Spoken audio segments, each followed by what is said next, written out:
Γιατρέ, χρειάζομαι τη βοήθειά σας. Προφανώς. Τι μπορώ να κάνω για εσάς? Η ευτυχία με προβληματίζει, γιατρέ.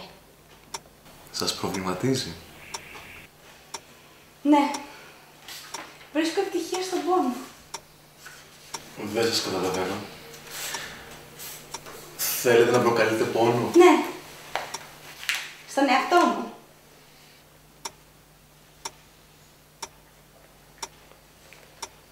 Μην ανησυχείτε. Ο μαζοχισμός είναι ένα φαινόμενο το οποίο στις μέρες μας πλέον μπορεί να θεραπευτεί αρκετά εύκολα. Μα εγώ δεν θέλω να θεραπευτώ. Ο πόνος είναι το μόνο που με κάνει ευτυχισμένη. Βρίσκεται πάντα εκεί για μένα. Είναι κομμάτι του εαυτού μου.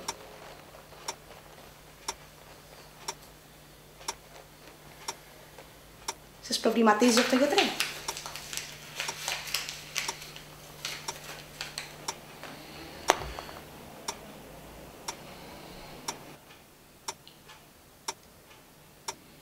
Εγώ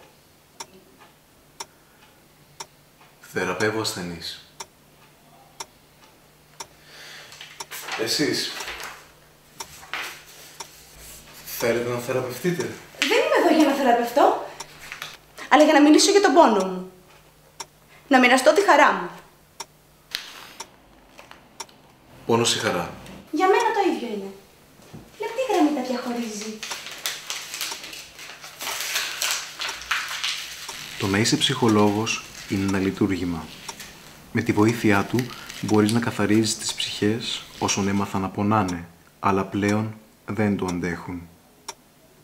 Και εκείνη πονούσε, αλλά τίποτα δεν με έπεισε ότι ήθελε να αισθανθεί καλύτερα. Ήρθε σε μένα για βοήθεια. Της την πρόσφερα. Της έδωσα ό,τι μου ζήτησε. Ο πόνος της δίνει ζωή. Δεν νομίζω. Της το απέδειξα. Δεν κάνω λάθη. Θεραπεύω. Αυτή είναι η δουλειά μου.